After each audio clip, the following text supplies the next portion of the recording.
Je m'appelle Amélie Mesbou, je suis directrice d'un DITEP, appelé Cotreau Val-de-Loire, qui dépend de la sauvegarde 58. On accompagne ici des enfants qui présentent des troubles du comportement et de la conduite. On est à Cosne-sur-Loire et on accueille sur cet établissement 36 enfants et adolescents et 56 sur l'ensemble du territoire. Quand on parle ne serait-ce que de la Nièvre dans sa globalité, on va parler de la gastronomie, de l'art, de la culture, mais le social est rarement mis en avant alors que c'est un terrain qui s'implique et qui s'engage fortement sur cette dimension sociale et médico-sociale.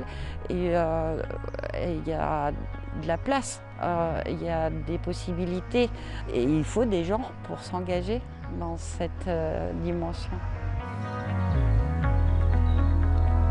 Mon quotidien, c'est des réunions, beaucoup de temps passé derrière un ordinateur à gérer effectivement toute la partie administrative et de gestion de l'établissement. C'est des temps de réunion avec les différentes équipes et c'est beaucoup de déplacements.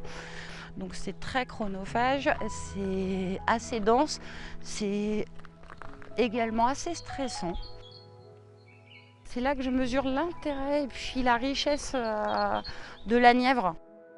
L'avantage de la Nièvre, c'est qu'elle propose une coupure nette avec le travail en quelques kilomètres, en quelques secondes. On a plein d'endroits où d'un seul coup on est déconnecté et on n'est plus dans la sphère professionnelle, on n'est plus dans l'effervescence. Et c'est très très important dans ce que je fais en tout cas. On va prendre le petit chemin qui est là. J'habitais en fait ma maison, la maison familiale, elle était à quelques pas d'ici. Et enfant, avec les enfants du village, mes sœurs, on avait tendance à aller jouer dans les bois, à se retrouver et aller explorer les alentours. Tout cet espace-là, à l'orée de la forêt de la Bertrand, je l'ai exploré toute mon enfance. Et il y avait un côté magique à venir en forêt en termes de créativité, en termes d'imaginaire. C'était une source inépuisable quand on est enfant. Là, on peut se raconter 10 000 histoires.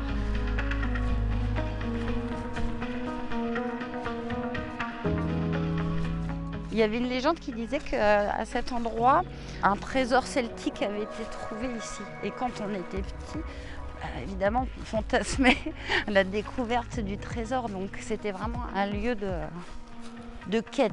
Voilà.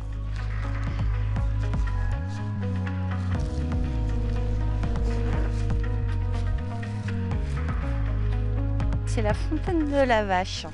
C'est une source.